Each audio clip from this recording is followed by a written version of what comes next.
Hi, I'm Bill Doherty, and I want to welcome the viewers to another edition of Bill's Bullpen. Bill's Bullpen is a program that's intended to give folks an idea of what's going on both in our local community and regionally. And with me today I have Bill Mosher. Bill, you have a story to tell. Yeah, I have a story to tell that it's about a 40-year-old story. That the result of that 40-year-long story that's still going on today. It's going on today as you and I are talking. But 40 years ago, I lived in the town of Canton and had run a small town weekly newspaper, but was also doing freelance work. And I was sent to South America to do a story about a group of volunteers and doctors that was sent to Guayaquil, Ecuador to perform. Oh, I've been in Guayaquil. Have you really? Yes, I have. Well, I was at the Guayaquil Hotel and at the local children's hospital there. This was back in 1984. And I wrote a story for Boston Magazine about this group of 24, 25 doctors and nurses that volunteered their time, you know, on their vacation time, traveled to South America to perform surgery on very poor children in the local children's hospital. And that was sort of the beginning of my story, the sort of life-altering experience that set me off on this course over the last 40 years. I wrote that story for Boston Magazine and was really astounded by the impact that the story had on the organization that I profiled. So as a small town weekly journalist, you know, I was just involved in the daily news sort of thing. This particular story was profound for me because I saw that people read that story. Then they contacted the organization that I had profiled and volunteered either money or actually volunteered to travel to South America to perform medical services. And it just seemed to me, I don't know, something just went off in my brain. It's just like, this is amazing to me that a single story, when its purpose is to present positive information, can have a profound impact on people and essentially change lives simply because that story's told and retold. And as a result, I went back to Ecuador and then Bolivia and in Peru and a couple of other places with that organization and other organizations, simply just to tell their story and hope that something good might happen from that. I have a Guayaquil story. When I was in Guayaquil, they had a feed at the time from Channel 5 up here in Massachusetts. Yep. So I'm watching the feed, you know, in my hotel room. So I call up my wife and I say, you know, I leave the Cape, for one day, and there's air crash, you know, they crash into a lake. I said, what the hell's going on? And she says, where are you? And I said, I'm in Guayaquil. And the other part was that as part of this trip, I also had to go to Quito. So I got on the airplane in the Guayaquil airport, and they were having a lottery, and where you pick, and if you get the right card, you get a free trip, right? So I won it, but on the way to Quito, I swear to God, this actually happened. You won a trip to Guayaquil, Ecuador? No, I won a trip on this airline. Ah, I see. For some future visit. I see. So on the trip from Guayaquil to Quito, they ran into some rough air. You know, Quito's being on the equator and of course in the mountainous area, so you get a certain amount of turbulence. Yep. Well, the turbulence resulted in having some of the overhead bins open up, and I swear to God, out of one of the overhead bins came a cage with a chicken in it. And all I could think of is all those movies that you see with the school bus. Yeah. And all this crap on the top of it. I said, geez, the airplanes are just like that too. So I demurred on the free trip going forward. So anyway, but one thing, when you mentioned the medical part, and discussions with folks that that I met down there, their lottery, their lottery income went to support their mental health program. And I was very impressed with that. because it seemed like a useful way to use money that people were, as they were hoping to get a chance. Anyway, that was a little story. Tell me some more about what you're trying to do here, because I understand you're interested in having some type of a program. Yeah, so what happened as a result of the magazine piece was I sort of had this crazy idea in my mind that I wanted to write a book every year that would profile a bunch of different nonprofit organizations. They could use the story to advance their missions. I sent out proposals to book companies all over, and no one was interested. Yeah, I get that, yeah. And so then I said, well, I'll try television. And I wrote a little short press release saying that I wanted to start a television series profiling the work of nonprofit organizations around the world. Wow. It's to be called Visionaries, and it hopes to discover the magic that occurs when one human being helps another. Mm-hmm.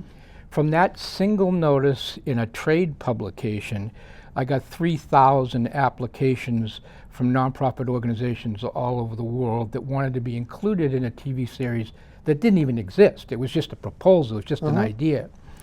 As a result of those 3,000 people who responded and a long set of circumstances, over the next 25 years, I produced a television series called The Visionaries. It was hosted by Sam Waterston, who really? you remember. I remember Sam Waterston, yeah. Yeah, so Sam was the host of the series, and every episode of the series profiled a different nonprofit organization anywhere in the world. The result was we have produced over 270 documentary films in 65 countries in the world that have been broadcast on public television nationally. So it's been on more than 200 public television stations for the last 25 years. So 25 years. So a year or two ago, I reached my age, and I decided to retire. And I've been here on the Cape. My family's been here on the Cape for 100 years, and it occurred to me that this idea of storytelling, this idea of capturing a positive story about a positive organization that can inspire people to do things, couldn't that be done locally? Where when I first started the television series 25 years ago, it was very, very expensive to do television. I mean, you had to have a studio and you had to have an editing suite. And now with the digitization of media, can't everybody tell a story? And can they tell a story that is sort of the antithesis of what a lot of folks are doing right now, which is going on the internet and trying to say something that excites somebody so they get clicks on the internet. I wasn't interested in that. What I was interested in is not using fear or anger or outrage or surprise or whatever to get attention, but to use the old traditional methods of storytelling to connect people in a positive way. And if that could be done nationally and internationally, that inspired thousands of people to volunteer, to contribute money, to quit their jobs and start jobs at nonprofits, could you do it locally where local nonprofits, whether it's the Bourne Historical Society or whether it's the Cataumet Civic Association, couldn't they use story to inspire people to support their local work, to encourage people to come together as a community? So I, working with the Cataumet Methodist Church in Cataumet, and the idea is that I will give a workshop there on May 15th, at 1 o'clock in the afternoon, and I will teach this sort of positive storytelling that's different than the storytelling that exists today, where folks say, hey, what can I do that gets people excited and gets clicks going on? I'm looking for people to tell stories that engage two people together, like you and I are having a conversation now. We're getting to know each other, and we're meeting each other, and we will know each other for hereafter. But if a story happens in that and it inspires someone maybe on television who says, well, geez, I could tell stories. I'm really good at storytelling. What are the basic fundamental things that Bill Mosher has used to create these 270 documentaries? Because remember, this is important, is these documentary films that we produced all over the world in war zones and in famine areas and all across the United States, in hundreds of cities and towns across the United States, we never had a script. We went into the field without a script, often never meeting the people that we had selected to be in the series.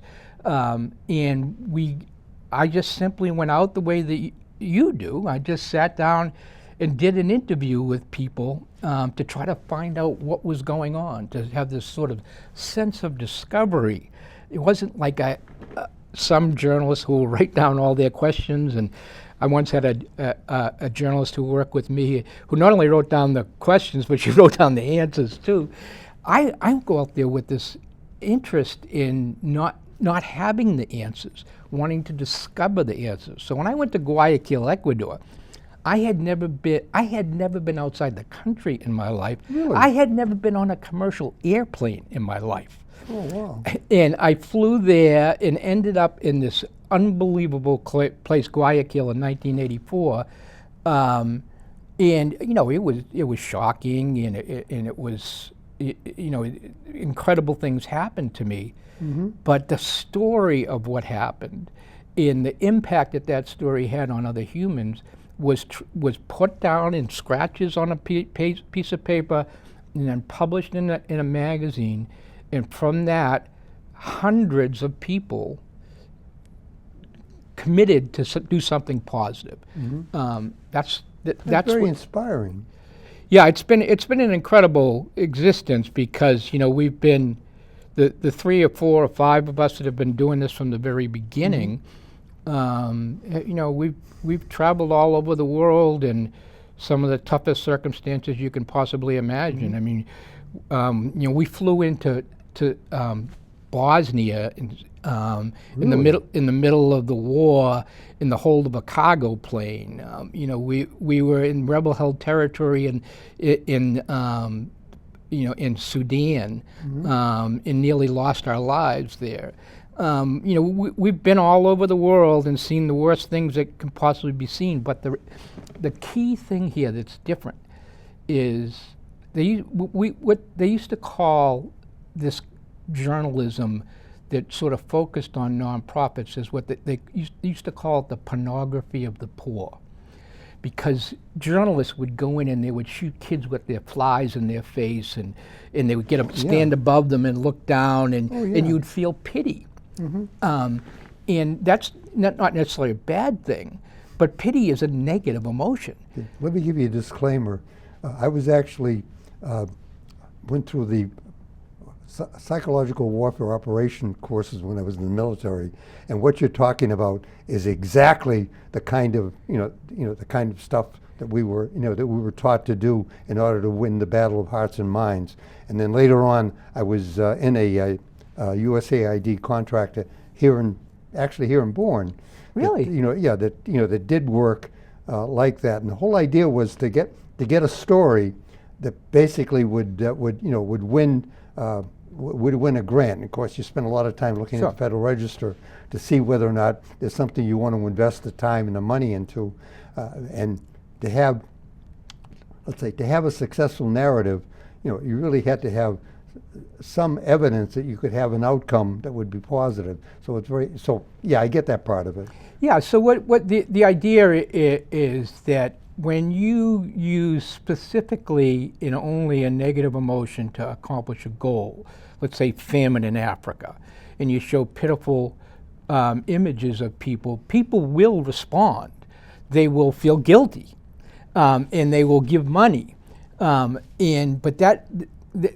what that results in is this sort of fatigue, where people say, "Well, geez, I gave them $100 last year. Why isn't it fixed yet?"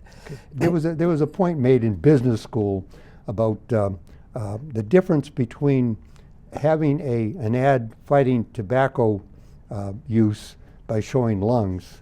Okay, that didn't have any effect at all. But when they showed a father talking to his kid and taking out a cigarette, and then have the kid sort of imitate what the father was doing, that had a great impact. Absolutely. Because the whole idea is, and I guess that's what we're talking about, is how do you find what I'd call a reasonable story, that doesn't really scare people, but yet tells a story that means something to people.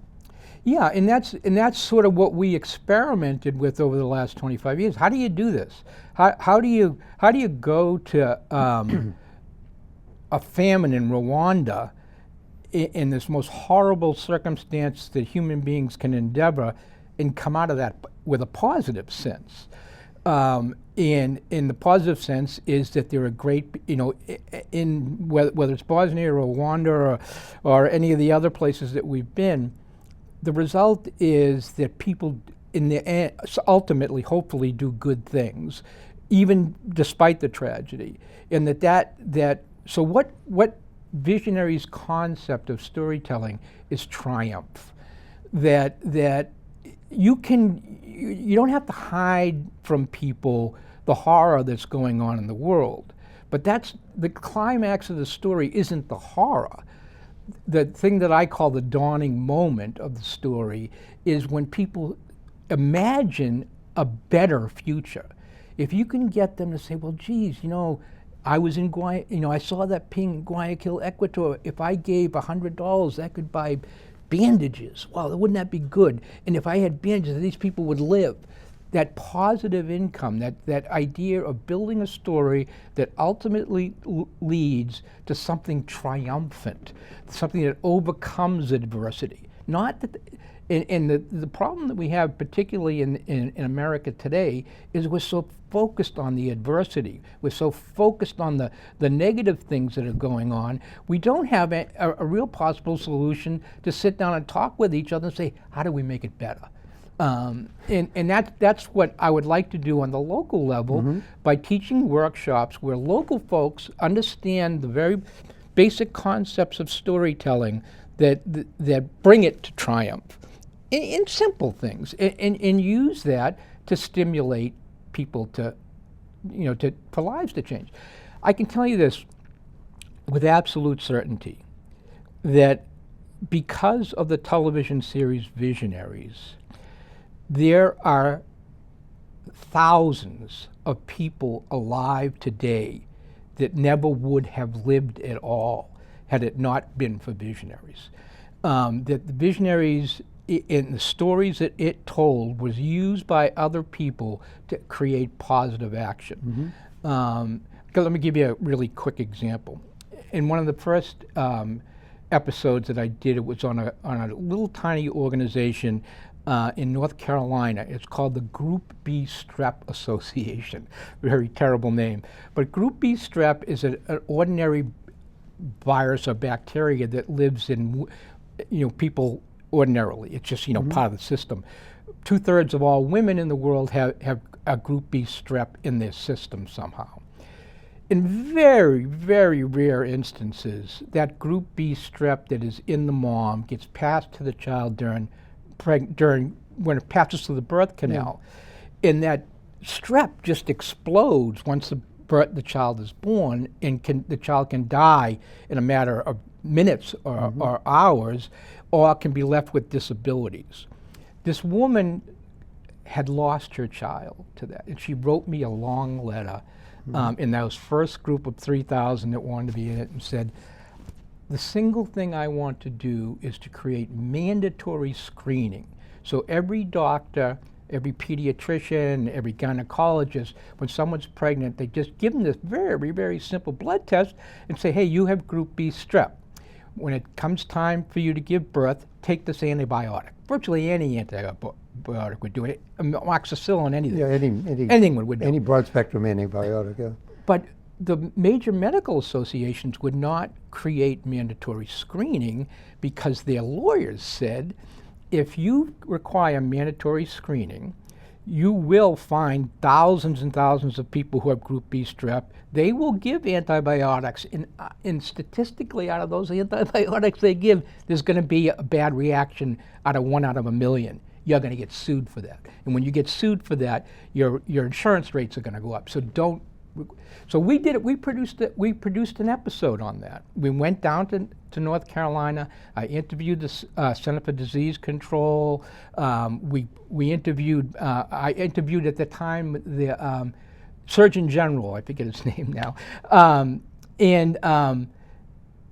That episode was shown at every major conference across the United States to doctors when they gathered for their annual conference. Mm-hmm. And within a year, mandatory screening was initiated. And the instances of group B strep death dropped by 75%. That's thousands of children that did not die in that 1 year. And it's been every year ever since then. And those children have had children. They're all alive because a simple, positive, triumphant story was told. Sounds like there could be some application of this storytelling to Lyme disease, because that's a local problem, yep. and one in past time that we have had a lot of problem getting doctors to, let's say, accurately diagnose it, because they were, they basically didn't want to get involved in it. And for a short period of time, there was a vaccine which was taken off the market because it wasn't making enough money. Exactly. So, and that, so I'm challenging you to maybe get behind that part of it. And of course, when you say nonprofits, there are, I think, over 1,200 nonprofits here in the Cape. Yeah. Okay. Each one of them, has a different mission. I think of the, people I directly know at the Housing Assistance Corporation, at the Alzheimer's, support group, at several others, and it's reminding me. You're reminding me that what I was told at BC High and Boston College was, we're not here for ourselves, we are here for others.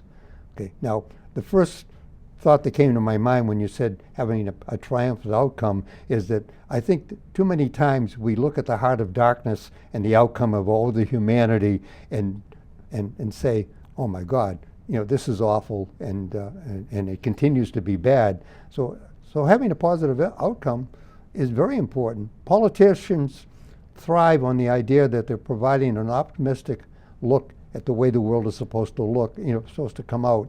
And the negative part, unfortunately, it's lasting longer than I thought it would, but the idea is that if we don't have optimism about the next step, where the hell are we? Yeah, exactly. Yeah. The other thing that is important to me in this workshop is that what a lot of people, what it's difficult for me to get across is that the storyteller life changes too. So it is a wonderful thing to tell a story that has a positive impact, and it measurably improves people's lives. That's wonderful. But the storyteller, the one that goes out, whether it's just to discuss someone with a neighbor next door and write a little press release that goes in the Born Enterprise, or whether it's to make a little clip, that act of finding the story, of interviewing people, or whether it's traveling around the world or just traveling in your community, makes you a better person. It inspires, it uplifts you, and it gives you a positive impact that may not occur if. Let me put it another way. Someone once asked me a long time ago, they said, well, why do you do what you do? And I said, well, it's an excuse. Storytelling is an excuse. Journalism is an excuse. It's a way, it's a way to get a behind-the-scenes pass at a concert, because you're a storyteller. So I can go to Sudan. I can walk in the refugee camps. I can talk with the people working there. I can discover how refugees work, how the system works. I can learn all of that and then transfer that story to a wider group of people. But in the process of that, I learned so much about myself. I learned so much about all kinds of things, and it makes me want to be curious about other stuff. So you say, so what I've done, I'll give you an example. You mentioned the Alzheimer's. My mother had Alzheimer's. She lived here on the Cape, and I wanted to know about Alzheimer's, so I decided to do a show on Alzheimer's. And I went and did a show on Alzheimer's, and I learned all this stuff about how Alzheimer's works, but also what is the practical way that a loved one can interact with someone who's struggling with memory. They taught me how to do that. And the day I came back from that trip, I went over to, my mother was at the nursing home in Megansett, and I went over there, and I just had a completely different relationship with her because I understood how it worked. I want you to call Molly Perdue, who was running the Alzheimer's support group, because that's a story that needs to be told over and over and over again. Absolutely. Okay. So anyway, that's a. Believe it or not, we're almost at the end of this. So the thing I ask everybody, that comes to this kind of a program is, what kind of a takeaway do you want people to have from this? Well, I would like people. It would be nice if someone came to the workshop. That'd be good. Yeah. And I could tell this story. There are so many. What I would like to do is inspire people to use the power of story, whether it's to help nonprofits or whether it's to use it as a way to interconnect with each other. Because of the internet, and all kinds of other things going on in our world, sometimes we're separated. Even though you can email someone, by being a storyteller, by wanting to discover that guy that lives down the end of the road that's been here for 100 years. I wonder how he got here. Why don't I go down there and talk to him? Or when I'm out walking my dog, why don't I ask him some questions? Let me figure out his story. Mm-hmm. That's those simple acts of storytelling by interacting with other human beings is a powerful tool, I think, for local folks to use. Okay, now tell us exactly where the Cataumet Methodist Church is and how to get there. Well, the Cataumet Methodist Church is in Cataumet, across from the cemetery. Is it on 28A? It's County Road. It's on County Road. Okay. You have some contact information if people want to call you? Yeah, so people can contact me. It's my email address is billm@visionaries.org. Mm-hmm. They can email me. We'll put that on the lower thirds in this, yeah. Okay. That'd be the best way, and I can give them information. So May 15th at maybe 1 or 1-ish at the Cataumet Methodist Church on County Road in Cataumet. You're going to be there, and you're going to tell people the importance of and how to tell a story. And in addition to me being there, I am going to show films, clips of films from all over the world. Oh. What is there at the Cataumet Church and has the potential to create extraordinary things is I have all of the raw footage from the 270 episodes at the Cataumet Church. And we are about to transport 15,000 hours of raw footage shot in 65 countries in the world for future people who want to become storytellers to use that footage to create stories about anything philanthropic anywhere in the world for free. Sounds like a wonderful opportunity to do that, and the viewers should really take advantage of this, because no matter how old you are or how young you are, you'll benefit from learning how to tell a story. And as they used to tell 5th grade kids, first you tell them what you're going to tell them, then you tell them that you told them. So it's not that difficult to do, but everybody will benefit from having some professional advice on this. I want to thank Bill Mosher for coming. I want to thank the viewers for watching. So you've been watching a production of Born TV.